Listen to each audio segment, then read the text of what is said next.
Rebuttal round है sir, आएंगे अभी। रिबटल राउंड है, आपको 60-60 सेकंड का समय दिया जाएगा। आपका 60 सेकंड का समय एम्बेसडर वोरा शुरू होता है अब। बहुत बहुत धन्यवाद। मैं अपने परिवार का अपना पर्सनल परिचय दे देता हूं। मेरे फादर साहब अफगानिस्तान गजनी से हैं। मैं आधा पठान हूं। मेरी माँ सिख समुदाय से थी। ये दोनों खून जब मिलते हैं पठान और सिख के, बहुत खतरनाक होता है। मैं इतना बता देना चाहता हूं कि क्या इजराइल के यहूदियों को जीने का अधिकार है कि नहीं है? ये बात तो है कि नहीं है? और अगर कोई कहता है कि आपको दुनिया से मैं मिटा दूंगा, तो उनको क्या करना चाहिए? लड़ना चाहिए कि नहीं लड़ना चाहिए? बहुत बहुत धन्यवाद। अपने बचाव के लिए वो लड़ रहे हैं। भारत ने आतंकी, जो आपका आतंकिस्तान पड़ोसी है, उसके तंजीमों पर, आतंकी तंजीमों पर हमला किस लिए किया था? अपने आप को सुरक्षित रखने के लिए। सुरक्षा सबसे बड़ी चीज है। शायरो शायरी जितनी मर्जी करिए, शायरो शायरी से डिप्लोमेसी नहीं चलती। अंतरराष्ट्रीय मामले शायरी से नहीं तय किए जाते हैं, डिप्लोमेसी से। मुझे 52 साल हो गए हैं। बहुत बहुत धन्यवाद। क्या बात है, वाह। एम्बेसडर वोरा के बाद शोएब जमाई जी, आपका रिबटल राउंड 60 सेकंड्स का शुरू होता है अब। जब इतिहास की बात करेंगे तो 1948 में, जब उस वक्त पूरे यूरोप में यहूदियों पे जुल्म हो रहा था, जब हिटलर उन पे बम बरसा रहा था, गैस चेंबर में डाल रहा था, तो पूरी दुनिया में कहीं जगह नहीं मिली। फिलिस्तीन के लोगों ने अपनी घर, अपनी जमीन दे करके उनको वहां बसाने का काम किया 1948 के बाद। फिर आपने क्या किया? उन्हीं फिलिस्तीनियों को उनके अपने घर से निकाल करके आपने बेघर कर दिया, उन पे बम बरसाए, वेस्ट बैंक पे कब्जा कर लिया। आज आधे से ज्यादा फिलिस्तीन कब्जा करके आप उस पर बैठ गए और आप कहते हैं कि हम चौधरी और हमारे पास। तो क्या ये बताइए, आपका मानव अधिकार कहां जाता है जब आप अल अहलिया अरब हॉस्पिटल, अल शिफा hospital, Indonesian hospital, Al Quds hospital, Al Amal hospital, Turkish फलस्तीनी hospital, Jordan field hospital, Al Adwa hospital पे बम बरसा के उन बच्चों को, 27,000 बच्चों को मौत की नींद सुला रहे थे? तब आपका मानव अधिकार कहां गया था? इसलिए बताइए, क्या इन फिलिस्तीनियों को जीने का अधिकार है या नहीं है? है ना? तो है। तो इसलिए उनके लिए जो भी लड़ेगा हम उनका साथ देंगे।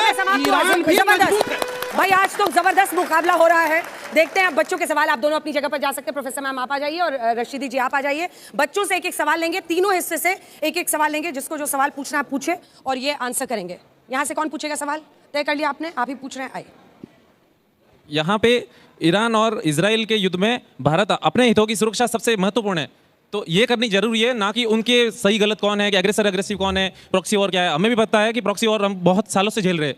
तो मेरा सवाल आपसे ये है, क्या हमें ईरान के डिस्टेबलाइज होने से जो समस्या उत्पन्न होगी उसको नज़रअंदाज करके भी इजराइल का समर्थन करना चाहिए? जबकि हमें सब पता है कि वेस्टर्न नेशंस सारे एक जगह खड़े हैं। रशिया पे जो यूक्रेन का हाल हुआ है, वही हाल अभी पाकिस्तान का उपयोग करके अमेरिका यूज कर रहा है, वही हमारे खिलाफ भी यूज हो सकता है। तो हमारी अपनी आजकल के बच्चे देखिए डिप्लोमेसी कितनी अच्छी तरह। Very good, very intelligent question, very intelligent question.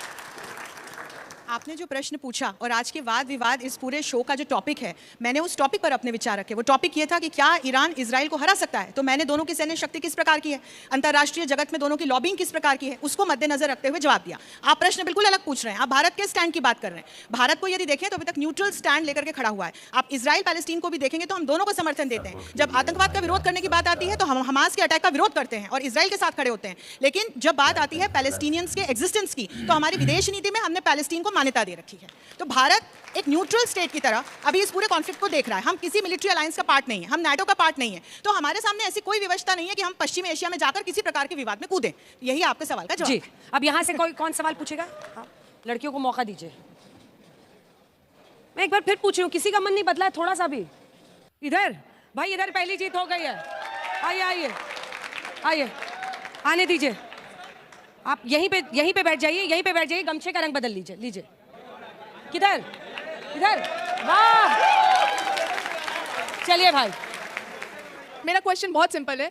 इस स्टेज पे दोनों पक्ष के जो बुद्धिजीवी हैं उन सब से आपने जितने पॉइंट्स रखे वो दोनों बहुत डिप्लोमेटिक वे में सही थे। मैं एज अ ह्यूमन पूछ रही हूँ आप लोगों से कि मैं ईरान और इजराइल का सपोर्ट में किसको सपोर्ट करूँ? क्योंकि यहाँ मैं इजराइल को देखती हूँ, वो हॉस्पिटल पे बॉम्बिंग कर रहे हैं, और यहाँ ईरान को देखती हूँ टेररिस्ट अटैक्स कर रहे हैं, वो महिलाओं पे इतना शोषण कर रहे हैं। तो मैं एज अ ह्यूमन किसको सपोर्ट करूँ, ये मेरा क्वेश्चन है। जबरदस्त। मतलब मुझे लगता है कि आज अगर मुझसे कहा जाए तो मैं बहसबाजी का ऑडियंस से ही बना दूं। इतने जबरदस्त सवाल, क्योंकि अक्सर युद्ध में सबसे बड़ी जो कैजुअलिटी है वो ह्यूमैनिटी ही होती है। इस पर कुछ जवाब देना चाहेंगे रशीदी साहब? देखिए, इजराइल की जो तारीख है, आप मुझे अपने दिल पर हाथ रखकर बताइए, एक आदमी अगर आपको अपने घर में जगह दे ठहरने के लिए, तो आपका क्या कर्तव्य बनता है? ये कर्तव्य बनता है कि उसको घर छीन लो? कौन आदमी ऐसा है? आप मुझे बताइए जो